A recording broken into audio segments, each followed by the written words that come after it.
پروردگار عالم اس کے حصے کو قبول فرمائے، اور جنہوں نے نہیں بھی دیا ہے پروردگار عالم اسے بھی قبول فرمائے۔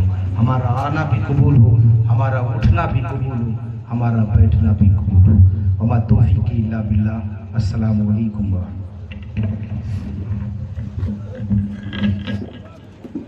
یا نبی سلام علیکہ، یا رسول سلام